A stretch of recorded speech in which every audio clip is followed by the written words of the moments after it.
So good afternoon, everybody, and welcome to the presentation and our discussion today. We're really delighted you all to be able to join us. I'm going to start by sharing just a slide. Hopefully you've got that there, where we'll just talk through our session today. So I'm Daniel King, I'm Professor of Organisational Studies at Nottingham Trent University.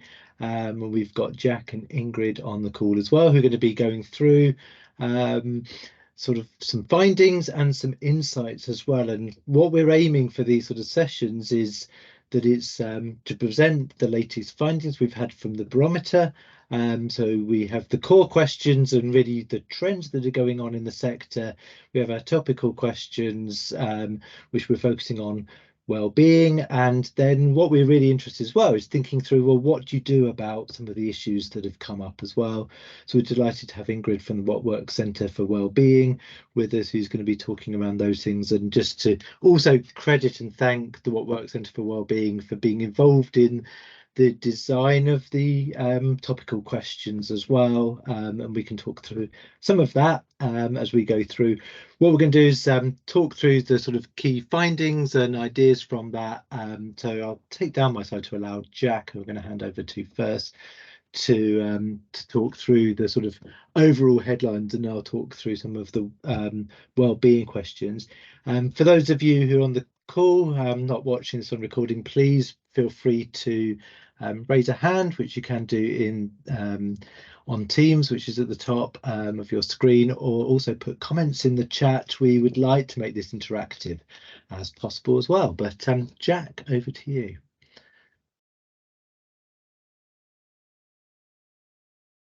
Yes, I'm not on mute anymore. Hello, everyone. Thanks, Dan. Yep. Hi, everyone. I'm Jack. I'm research and policy analyst at Pro Bono Economics. We work closely with the team at Nottingham Trent University to design and then analyse the barometer survey. I guess the first thing to say is thank you to everyone. Everyone who has contributed, completed, responded to, click the buttons on the survey is incredibly helpful for us, and we're really appreciative of everyone's time. What I'm going to do is spend hopefully no more than 5 minutes just going through what we found in the most recent survey. I'm just trying to work out my screen sharing because I can't get my notes up for some reason. So we'll see how that goes. Excuse me, I've also got a little bit of a cold, so I'm a bit croaky. But yeah, first of all, just to say, Pro Bono Economics, we are a charity. We are a charity that helps other charities predominantly. We have a team of economists who work with charities to help them to measure and identify their impact. We also have a team of researchers, of which I am one, who looks at the sort of bigger picture of charities and the charity sector in general. So yeah, we do a lot of work in this space, and we're really grateful to our partnership with Nottingham Trent University, and for our and yeah, as I say, for everyone who has taken time to fill out the survey. What I'm going to firstly do is just essentially, it's a year since we started, or almost a year since we started the barometer survey. And so what I'm going to do today is just sort of reflect a little bit on what we've learned from the barometer survey over that year, and in particular explore how things are looking now compared to how they did towards sort of the end of last year. But I think to do that, obviously, it's important for us to just sort of remind ourselves, although we may not wish to be reminded so much, of the situation that the country, people found themselves in sort of this time last year. So yeah, so when we did the survey in November last year, what was the scene? What was the context in which that survey was undertaken? So first of all, obviously, it was fairly dramatic from the sort of political soap opera side. We had, I counted this up, there was 3 prime ministers and 4 chancellors of the Exchequer since July. So within a 4 or 5 month period, we'd had 3 prime ministers and 4 chancellors. obviously the mini budget, Chancellor Kwarteng's mini budget in September, played a big role in that political instability. But there's also sort of the economic impact as well. So big sort of meltdown in the bond markets, and a lot of mortgage providers were essentially pulling mortgages from the market because they were expecting a big jump in interest rates, and that duly came. So there was a big increase in interest rates early November, which was actually the biggest single rise in interest rates since the late 80s. Inflation obviously hit a 40-year high in October, and by November, the Office for Budget Responsibility was forecasting that the next 2 years would see the biggest fall in living standards since records began in the 1950s. So that was the sort of context. Obviously, big part of that was being driven by energy prices and inflation. Excuse me. So that was the context in which we undertook our first survey. And actually, what we've found a year later is that there's not really been a huge, from the demand perspective, there's not really been a huge change in what we are hearing from charities about demand. So, yeah, this is one of the clearest indications of the impact of the cost of living crisis. Was how increased levels of need were leading to rising demand for charity services. This chart actually shows what percentage of small, medium, and large charities that responded to the survey in November last year and in September this year. What proportion of them told us that demand had increased in the previous 3 months. So the light blue bars going to the right, they show what percentage told us that demand had increased. And the darker blue bars going to the left show us the proportion that told us that demand had decreased in the 3 months prior to them completing the survey. And the pink dots there, that's just the net balance. So what's the difference between those two totals, the increased and the decreased? So as you can see, November 22, charities are overwhelmingly saying that demand had been increasing. And this hasn't really changed significantly, I would say. So by September, we're still seeing charities saying actually demand is rising. And this is actually despite, inflation, the rate of inflation slowing throughout the year, and wages actually rising in real terms for the first time in almost 2 years. So we're not really seeing those slight improvements to the economy not really filtering through so far in what we're seeing in the Barometer survey. What we have been able to observe, though, around demand is there is a slight increase in confidence when it comes to charities saying that they're going to be able to cope with the demand that they're facing. So this chart shows the change in the percentage of charities who told us that they expected to meet demand over the next 3 months. So the blue dots represent the results in November 22, and the pink dots are the findings from September 2023. So as you can see, the results indicate that among charities of all sizes, really, there's a slight increase in the proportion who feel that they are able to meet demand in the short term. But crucial here, I think, just to reflect on the overall picture, this is still pretty alarming, I would say. We're only seeing around half of medium and large charities and 2/3 of small charities actually saying that they're going to be able to, they expect to be able to meet demand for their services in the next 3 months. I think we think part of the reason that charities are slightly more confident about being able to meet demand is that capacity has grown within the sector. We found through every single survey that we've done over the last year is that more charities are reporting that the size of their paid workforce has increased as opposed to decreased in the 3 months prior to taking the survey. So as you can see in this chart, the columns that are above the axis are consistently larger than the slightly more faded columns that are below it. So the columns above the axis are the proportion of charities who said their workforce had increased in the previous 3 months.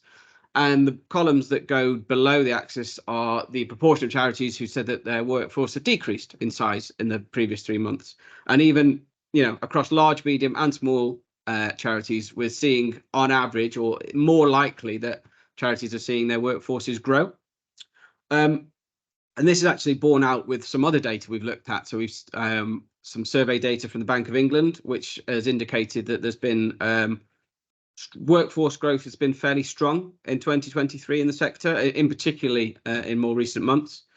But also there's been an improvement in labour market conditions. So actually, we're seeing generally that employers are saying we're finding it a bit easier to recruit at the moment than we were maybe sort of a year ago or so.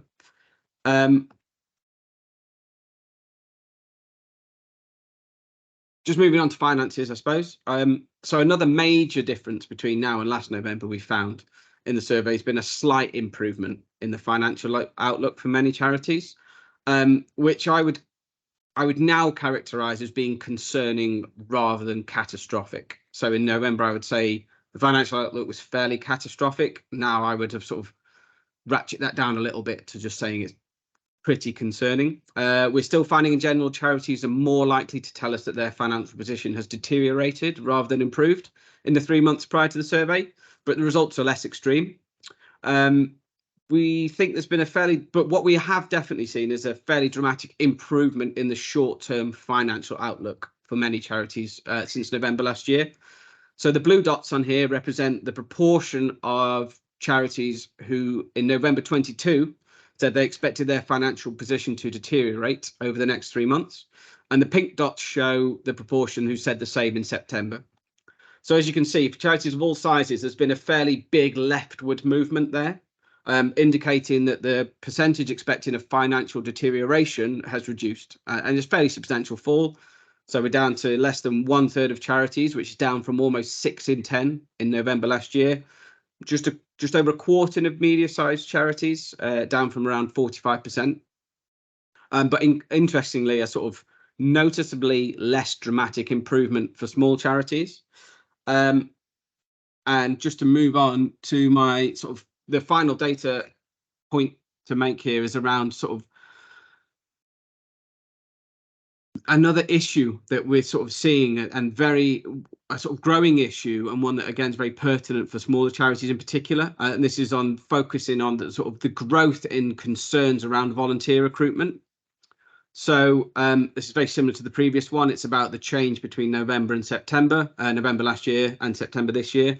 But this is about the proportion of charities who said that they were concerned or that volunteer recruitment was one of the main concerns for their organisation. As you can see, the proportion of charities identifying that volunteer recruitment is a main concern for them has risen across the board since last November. Unsurprisingly, most pressing for small charities. But actually, what I think is really quite powerful is that that's almost 60% of small charities saying volunteer recruitment is a main concern for us. Actually is up there with income. But income is always the #1 concern for all charities across all sizes. But actually, it's almost as big volunteer recruitment is almost as pressing a concern as income for small charities, which I think just sort of goes to say something about the scale of the issue there. And finally, just going to summarise then. So growing demand remains as widespread as it did last November.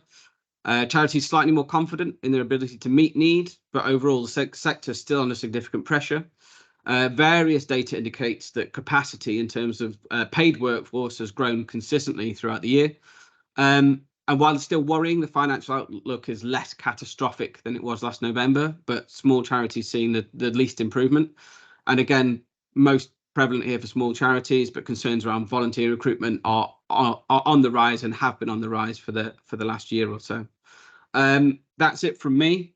Apologies, I had a bit of a issue with my tech there, so hopefully that's all come across okay for everybody. And I'll hand over to Dan, I think, who's going to take on the wellbeing stuff.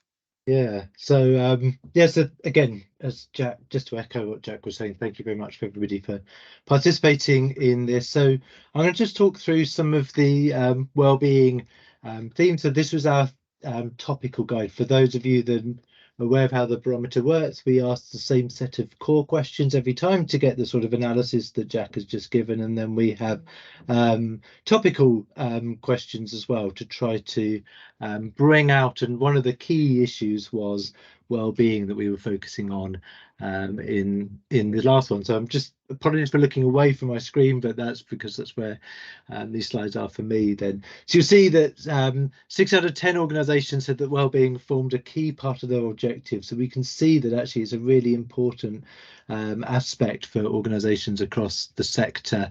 Interestingly, though, that was less prevalent in smaller organisations. Didn't feel that that was one of the core parts of their objectives. Half of all organisations said that the improving measurement skills would help them understand wellbeing impact. So that I think is really interesting in terms of just understanding some of the ways in which organisations' capacity, and again there may be some aspects there around size. Almost half organisations said they didn't have enough resources to support or to measure volunteer wellbeing. So we know volunteering is said to be a key a good outcome in terms of well-being and got good determinants for that, but actually lots of organisations really struggle to support that and to be able to measure that as well. We saw lots of organisations are doing things to try to increase well-being. Flexible working is one such thing, but so that's something that'd be quite interesting to see in discussion. And then some concerning trends around organisations reporting that burnout and leavism of paid staff, and particularly the cost of living crisis. And of course, there are some challenges for organisations in terms of costs and other such things. So there's some of the key highlights there. So just to get into some of the detail, we said that 6 out of 10 organisations, actually 64%, said that wellbeing is a primary or secondary objective. And you can see quite a large percentage there said it was primary, and more so even than that, so that's 33% said that it was one of several objectives. So you can see for many organisations, then that is one of the central things that they exist for, and one of their central sort of purposes. But if you look at that across size, then you can see that actually larger organisations, that's really quite a prevalent part of what they do, and it does shrink a bit by size. So you can see some interesting trends there in terms of by size of organisation. One of the things then that we were particularly interested in, and I know Ingrid's done work within this for the What Works Centre for Wellbeing, about what are the ways that organisations try to measure wellbeing. And one of the approaches whether people are using informal methods to measure wellbeing, or more formal evaluation sort of methods. And we can see that quite a lot of organisations are capturing this through informal mechanisms, but a quite large percentage, almost half, are using some sort of formal evaluation framework as well. So it shows there is some, but we're not saying that some things are better than others necessarily, but obviously when people are looking at funding or trying to measure this, then there are sort of more developed processes towards this. Very few, however, use economic evaluation, but quite a few, but there is a reasonable number there that use evidence-based services as part of that. So it's quite interesting there about the capacity of organisations to measure and what sort of aspects they use to capture that. So organisations that position wellbeing as a core objective are more likely to formally measure wellbeing as well. So I suppose that is, one sense, isn't surprising that those organisations that say this is a central objective have got sort of more formal evaluation in there. So you can see that's up to 60%, whereas those organisations that it's not a primary objective don't have that sort of mechanism. So you do expect that. Although it's quite interesting if organisations that is a primary or secondary objective, that they don't have formal evaluation mechanisms as well. So it does show, again, the variability across the sector in terms of how that is done. And again, evidence-based ones, which we said were quite low, but actually in terms of when organisations had as a primary objective, that's up higher again there.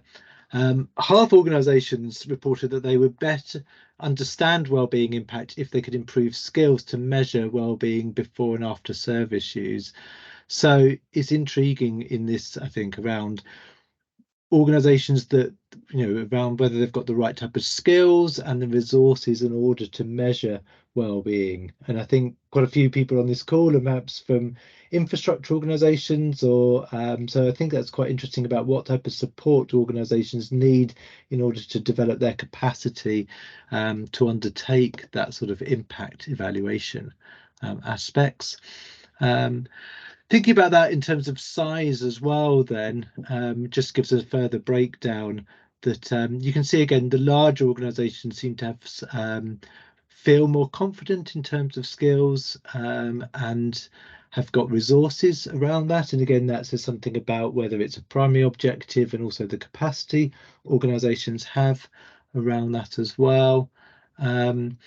But how do organisations deal with their own workforce, both paid and voluntary, then, particularly given the challenges we've talked about with the cost of living crisis, and obviously returned after COVID, and organisations feeling often very stretched, with particularly, as Jack's indicated, the demand going up within organisations as well.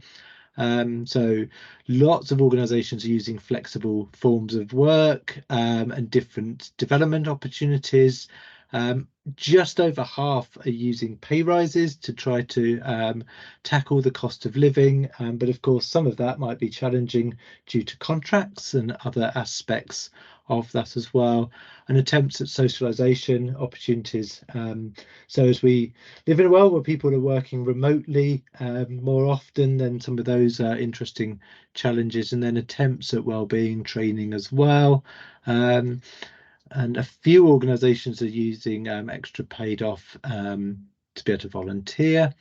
I suppose whether it then again seeing that whether the organisations treat that as one of their primary objectives, and again this isn't surprising on one hand, but those that see it as a primary objective are also bringing that into how they organise themselves and their staff and things as well. Half organisations say they don't have the resources to support wellbeing. So I think this is something quite important here around whether they've got the capacity or the resources to be able to do it. So there seems to be a willingness, but do organisations have the resources to be able to do this? Which is why we're one part quite delighted to be able to have Ingrid on the call to be able to talk through some of the ways and some of the potential opportunities for that. You can see the difference there between paid staff and volunteers. So a particular challenge there for supporting volunteers around a variety of different aspects there.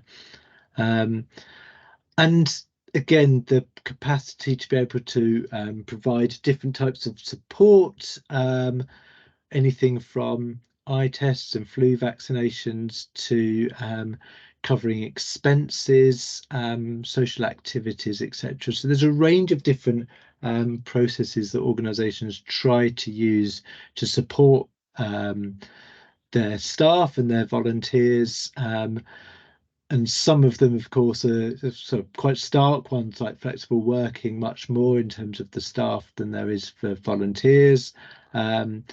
Obviously, things like expenses are really important when we're in a cost of living crisis, and the challenges that volunteers might be facing for their own financial situation, then the ability to cover expenses. But of course, as ever, then there are cost implications for organisations themselves in how they go about doing that. One of the findings then is around for the paid staff. At least 1 in 5 organisations reported an increase in burnout and leavism amongst paid staff, and 1 in 3 reported an increase in cost of living struggles. So you can see there which ones are sort of the aspects that are increasing around low well-being. Some organisations reported people resigning due to well-being. Quite a significant level of organisations reporting burnout, and unsurprisingly, I think, given the rather gloomy economic context that Jack started us with, the cost of living struggles, obviously with rent and mortgage rises and food costs, etc., then there are significant challenges there. So whilst we've seen an increase in paid staff across the sector, also there are some concerns there around turnover issues as well. people struggling with things around caring responsibilities and sickness and things as well, are sort of reasonably high in that regard. And volunteering gives a little bit more stable picture, it seems to us there. So majority of those, it's talking about things staying the same, but again we have got some increases, particularly again unsurprisingly I think, given the economic context, about the cost of living struggles are quite high there. But there are some concerns there around burnout and low well-being, and again absence and those types of issues. But you have seen some things improving slightly in that picture, so it's a bit of a more mixed picture, it seems, in terms of volunteers as well. I'm going to hand over to Ingrid, who's going to talk us through a little bit more around the sort of ideas about, well, what do we do in this sort of context? And then what we want to do after Ingrid speaks, I'm going to just talk briefly around the dashboard that I put a link to in the chat, just to remind you of that, and then open it up for dialogue, I think, as well as a question and answer, and whether these, whether what we've talked about sort of matches people's experiences as well. Ingrid. Thank you very much, Dan, and please holler if you can't see my slides, but hopefully you can see them. Yeah, so I'm going to just talk a little bit about well-being more generally and try and answer some of the questions that we think have come up through the survey responses. And I want to reiterate, like Dan and Jack, thank you so much for filling in these surveys. If you don't fill in these surveys, we don't know what the problems are, and so we can't respond. So that's really important for us. So thank you.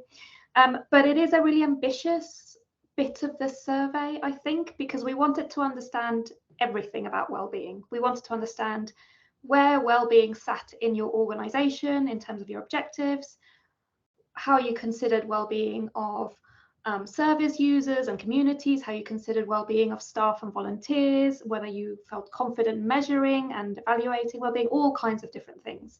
So this is going to be a bit of a whistle-stop tour, but I will list a number of resources that you might want to go away and think about later and look up later. So the first thing to say is I'm from the What Works Centre for Wellbeing, so we're an independent organisation that brings together evidence. So we bring together evidence that's published in academic journals, that's developed through evaluations, that's published from all kinds of organizations. We bring it all together and we share it in useful ways for the people who are making decisions. So that can be government, that can be businesses, that can be charities, anybody who needs to know what works to improve well-being and how something works and who it works for and in what contexts. Those are our audiences. So we work with a number of organizations, lots of universities, lots of decision makers, and we also host the campaign to end loneliness. So if loneliness is a particular interest of yours, we have a lot of, so the campaign is part of the centre. So our research covers a number of different things because so many things affect well-being. But for example, we look at different sectors and activities, arts, culture, loneliness, physical activity. We look at some specific things, like we ask questions like, what is the difference that community buildings, community centres, community hubs make on community well-being? So we have evidence that looks at specific questions. We look at different types of measures like social capital, so sense of belonging and trust and cohesion and social support. And then we look at well-being in really tricky situations. So we're doing a lot of work at the moment on well-being at the end of life and how workplaces can support staff with terminal illness. And then we do a lot of the geeky stuff. We look at cost effectiveness and methodology to improve our understanding of well-being. And so I'm just going to make sure that everybody's on the same page about when we talk about well-being, what do we mean? So the first thing to say is that well-being is a very broad concept. When we talk about well-being, we talk about how we're doing as individuals, as communities, and as a nation, and how sustainable this is for the future. So this is a very big holistic understanding of well-being. Some people might think that well-being actually means something a bit closer to mental health. When we use it and when government departments or trusts and foundations use it, they generally mean this definition. So it's a much more holistic definition of how somebody is doing or how a community is doing.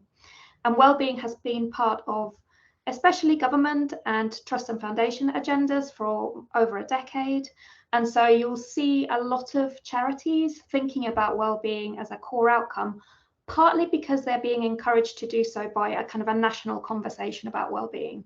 So when we see small charities saying that well-being is not an objective, I think it's just that it's not a specific objective. I think actually a lot of the work that they do improves well-being. They're just maybe not thinking about it in well-being terms. That's my sense from the findings. But well-being is personal and it's subjective. It's about how we feel in ourselves and how we experience our life, but it's also how an external conditions affect that feeling and affect our ability to function. And it's different for different people and it changes over time. And because of this, we can't look at someone's life from the outside and say that person has high well-being, that person has low well-being. We have to ask people themselves to tell us in their own words how they're feeling. So it's a very personal and subjective experience. And lots of things affect well-being. The most important things that affect well-being are our health, including mental health and including changes to our health, work, and especially unemployment. Unemployment is one of the worst things that can happen for somebody's well-being, especially if it's a very long-term unemployment. But even if you have work, good quality job, and a sense of purpose at work are really important, and we'll come to that in a minute. Relationships are absolutely key to well-being, especially close family support, but also friendships and whether people feel lonely. And at work, relationships are also crucial. Lots of other things are important to well-being. The ones I want to mention on this list are income. Income affects different people differently, but low income and debt are the things that really, take a dent to well-being. But the things we do every day in our leisure time and how we use our time outside of work and outside of family are really important for well-being, and this is where volunteering comes in. But lots of things matter for well-being, and I think it's important to think about these when you think about whose well-being you want to change and how. As I said, in this country, we've been measuring well-being for a long time because governments have had a mission to improve well-being for a long time. And this is the dashboard in the Office for National Statistics, which tracks well-being across the country and reports on it at the same rate as they report on GDP. So if you think of GDP as our financial, our measure of growth as a success for this country, well-being is measured at the same time, at the same frequency in this country. And you can see your well-being of your local area by local authority and various other ways of cutting the data. And so who has the lowest well-being according to this data? So the people who are most likely to have low well-being have bad health, are economically inactive, particularly because of an illness or disability, are in middle age, are single, they rent rather than own, and they have no or basic education. And you can see that some of these things we talked about before as being the things that matter to well-being, and therefore the things that if you have less of them, or if you have a moment where something changes in your health or in your financial situation, it can take a dent to your well-being. The other thing I want to mention is that well-being changes over our life course. And what I'm showing you now is the changes we see in well-being according to different ages. And what you will see is a midlife dip. And this is something you might recognize yourself, but this is also something you might see in your staff.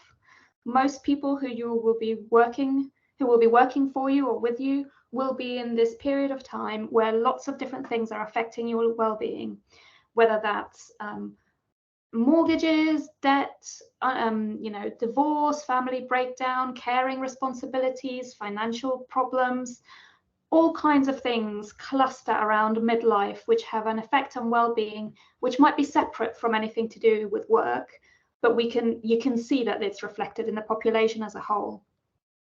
Volunteers who still tend to be in the older age bracket have been protected a little bit from those things. Our well-being tends to improve slightly after retirement, but actually those populations have also seen a dip in well-being as a result of the pandemic, and might be also a reluctance to come back to volunteering. So you can see how you can use the data to better understand how well-being is driving some of the behaviours. that you've seen at work and in your charities. So how can we understand well-being? And I want to just divide this into generating evidence and using evidence. And you might be able to do one or both. Some people might not be able to do either of them, but actually I think almost everybody can do a little bit of at least one of these. So let's talk about measuring well-being.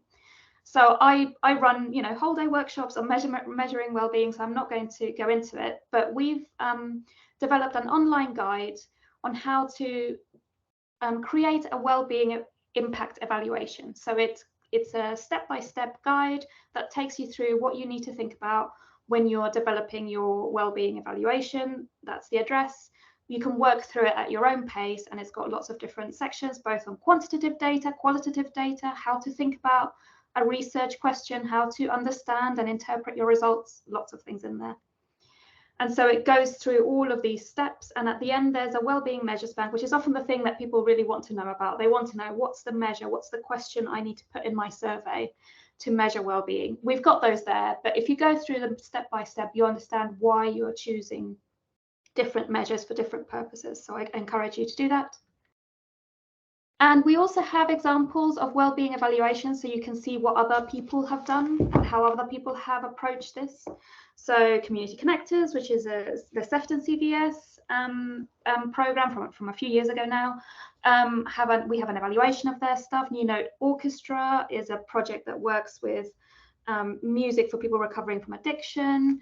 We have case studies about things like Street Games, who are, apart from anything else, are a network of organizations that work with young people and physical activity. And so if you look at our practice example library, you can see examples of what a well-being evaluation looks like and what it can tell you. But how else can you know that you're making a difference? If you can't do a well-being evaluation because of the things that Dan mentioned, like cost or skills and knowledge, there are lots of things you can still do without doing evaluations. The first thing is to use existing data, like the data from the ONS, to understand how well-being is in your area, who's doing well, who's not doing so well, and how you can target and check that you're reaching the right people. So that's the other thing to check. Even if you just capture information about service users' age or whether they live on their own or whether they're employed, it already tells you a lot about their risk of having low well-being.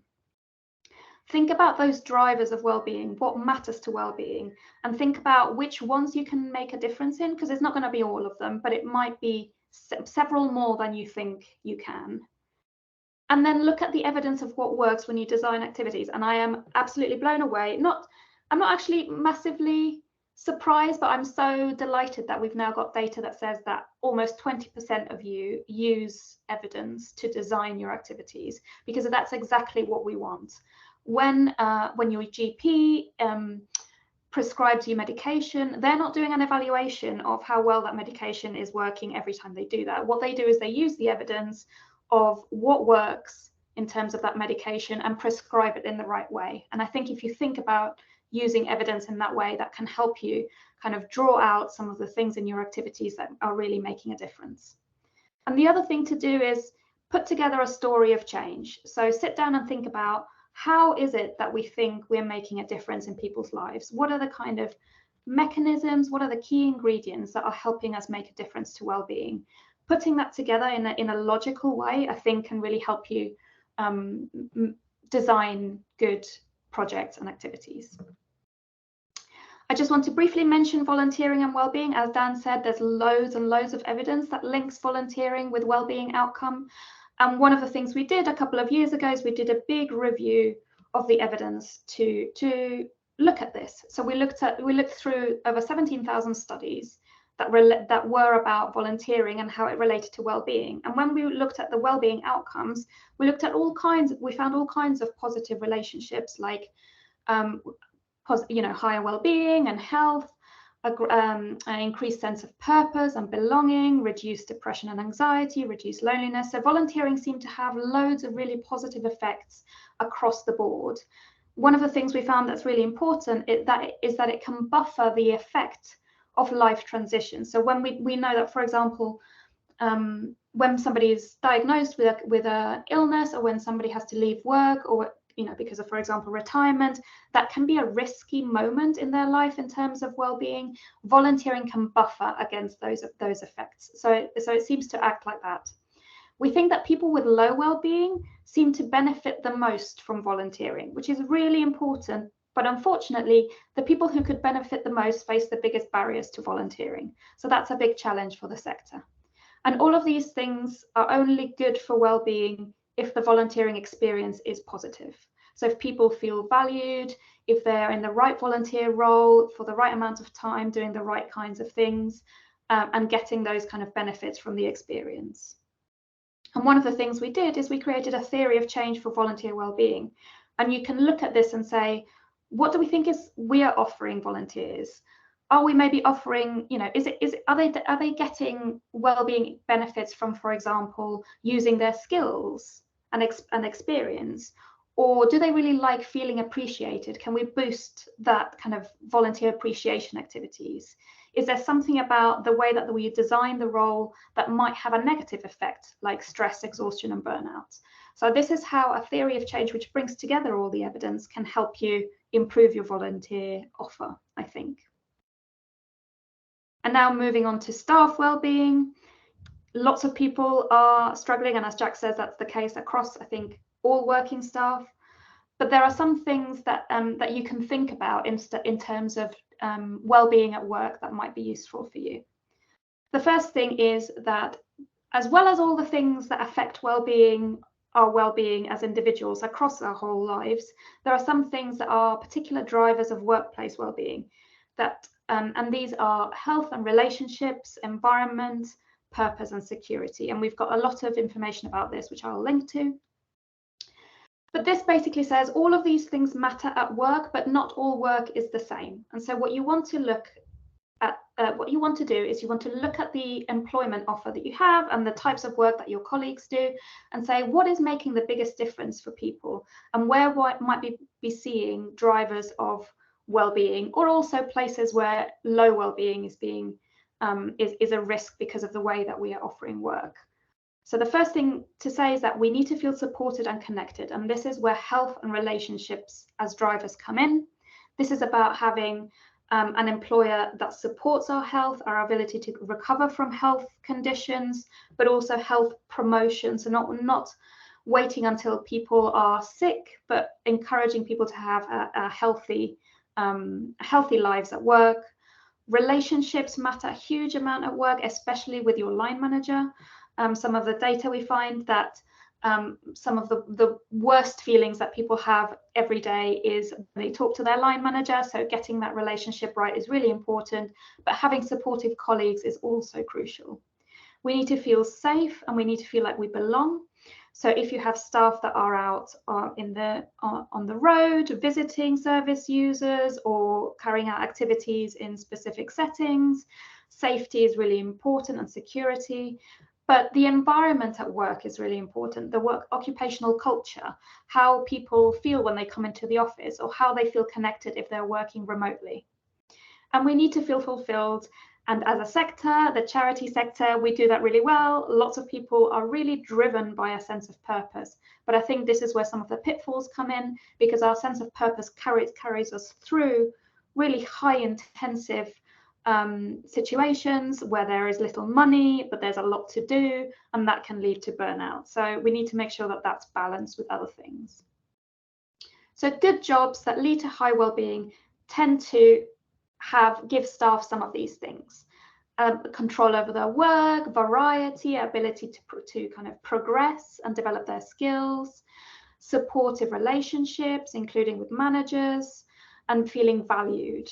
So there's lots of things that I think can make a difference to someone's work. And the other thing that I actually just added this slide when Jack was talking, because Jack, you mentioned a situation where people feel like we've just started to recover from some of the effects of the pandemic, but actually there's still a lot of things that seem to be going wrong for some charities, and you want to work out where you are in this journey of recovery, prevention, and promotion. Are you really still focusing on staff who need rescuing, who are at a crisis or burnout point? Or are you working to support people who might have kind of middling well-being, but actually they could get it could get worse if we don't, provide the right support, or kind of something else changes? Or are you thriving now? Have you settled into have you learned from some things that have worked well for you and for your staff? And is that what you're focusing on, promoting those things that work for well-being? So it's about targeting resources at the right stage. And I want you to think about where to focus your efforts. So how can you boost well-being, but also how can you buffer some of those things that are happening in people's lives that might be affecting their well-being outside of work, like the cost of living? Even if you can't give people a pay rise, which lots of people in the charity sector can't do, there are other things that you can do. And I think the two things that are really important here are, think about the balance of work. Especially for the charity sector, we do have a problem with balancing purpose versus burnout. Purpose really drives a lot of the well-being for charity workers, but it does put us at risk of burnout. And when in doubt, focus on relationships. Invest in relationships with managers and with colleagues. That will never be money wasted. That will never be effort wasted. Having positive relationships at work can make a really big difference to how people feel. We have a number of resources about measuring staff well-being, including a snapshot survey that gives you some questions that you might want to put in annual surveys, but also it can help you understand where you are now, where you want to get to. So we've got a resource which we actually developed for schools and colleges, but actually a lot of the stuff that's in there is relevant for other workplaces. So I'll share a link to that as well. And I just want to leave you with a few things to think about. So the first thing to think about is, think about who you work with and what matters to them. What are their individual circumstances and what might be putting particular pressure on their well-being? What can you control and what can't you control? Because you're not going to be able to fix everything in somebody's life, but there are probably some things that you're really, really good and really well placed at improving. And none of us do this on our own. The charity sector is very interconnected. Who else is working alongside you? What does the local puzzle look like in terms of supporting the well-being of people in a community? What does your story of change look like? What are you trying to improve? And therefore, what are the ways that you'll be able to improve well-being? How can you understand your impact better, which might not mean doing an evaluation, but I really encourage you to look at the existing evidence and read through some of our briefings to think about how you might tweak your activities to give them a well-being boost. Thank you. It's a fantastic whistle-stop tour, and I know people are going to be taking that back by looks of the chat to their boards and other things, and good conversations to be had there. We've got sort of 8-9 minutes or so for comments, thoughts, suggestions. There are a few things on the chat that we can bring out as well, but yeah, please, if you would like to raise your digital hand and put any questions in. I can see some things going on in the chat as well, which we can draw out some of those conversations. But yeah, this is opportunity just to, anything that's come out of either what Ingrid said or the wider research, would be interested just to pick up on if people wanted to discuss that. I think there's some talk about turnover and leaders of small organizations and things as well, and how do people deal with that, and particularly the pressure that's on there. Ingrid, I think that's a couple of things come out in the chat, and how do you manage that when people have effectively run out of energy and they're trying to support other people but also support themselves and feel a bit isolated, particularly in small organizations where you talked about relationships, but often people say leadership is quite a lonely activity as well. So that's one thing I picked out from the chat. But I mean, Mark, you put that, and I think Heather put some things in there as well. I mean, chip in if I've not quite expressed what you wanted to ask. Yeah, shall I pick up on Heather, maybe Heather, if you go first, and then whether I've put your point clearly enough. But yeah, please go ahead, Heather. Yeah, it was, I mean, we're, as an organisation, we provide services for older people, and we're struggling because of the referrals, and often inappropriate referrals, that we're getting in from health and social care, with an expectation that we can deliver that we can't. So one, it's volume, but two, it's the fact that people are expecting us, are being told we can do something that we can't do, which leads to conflict, which affects the whole team, because they're getting phone calls where people swear at them. They're getting phone calls where people say, but we've been told you can do this. And we've already, you know, and much as we try to go back, it's very hard to feed that back to the right people, because we can't actually, I can't get to speak to them. So as a manager, that ends up sitting with you when you can't get a safeguarding referral actioned, you can't get social care to listen, and that there's no way of us really interacting if it's a medical issue, because the big confidentiality barrier goes up. And yeah, and in a small, I mean, I've worked in the charity sector for 20 years, or voluntary sector, not always charities. And prior to that, I worked in a bank. And whilst commercial sector isn't always great at supporting staff now, they used to be, it's very individual, depending on, there is a structure in place.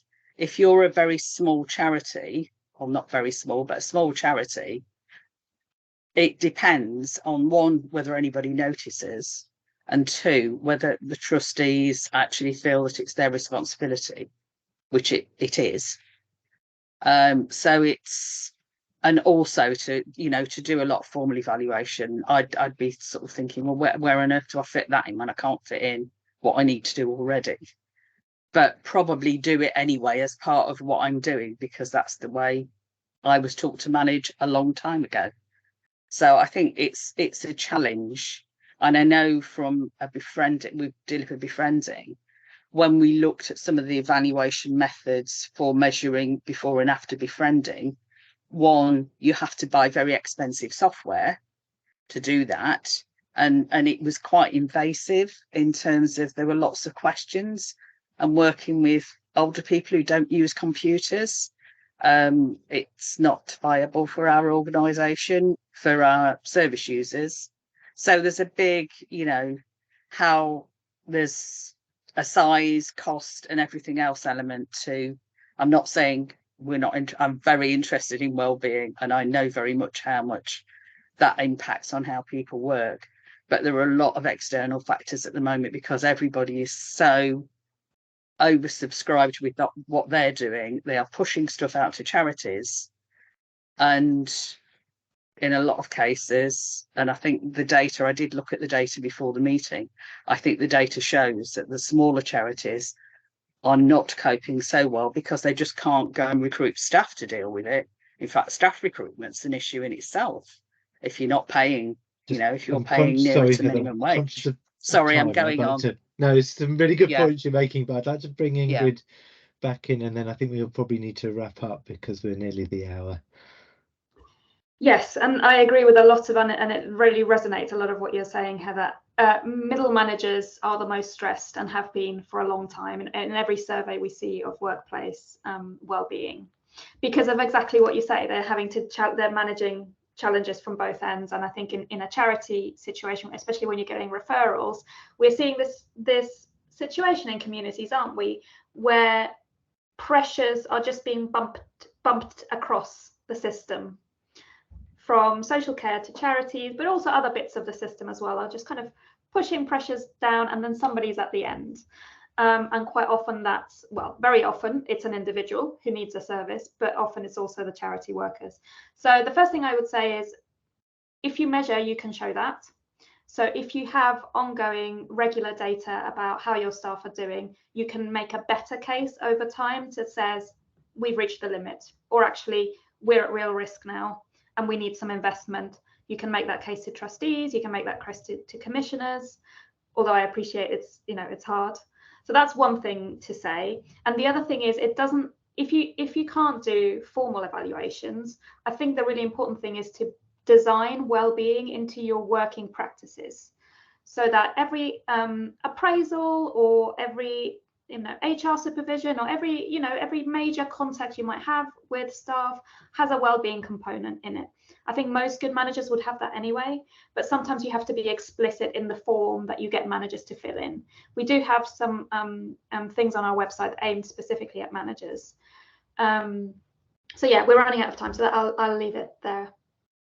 That's great. So I think we're pretty much up against time, but thank you very much for everybody for, again, participating in this, for the comments and things in the chat. There's a huge number of resources that have been put along the side. We've also got the dashboard that's there, the report that's come out from PBE today as well. Please look at that. There's lots of good evidence and material within that as well. And thank you again for participating in this. We hope these sort of sessions are useful. We're experimenting as we're going along to find out what works and what is a good way of doing this, and bringing in expertise like Ingrid as well. So we hope that those sort of aspects of this are useful. So please feel free to give us some feedback about that, because we're always looking to develop and improve as well. And yeah, we'll keep in touch with you around that. So thank you so much, and we'd like to carry on these conversations. So thank you very much, everybody, and goodbye.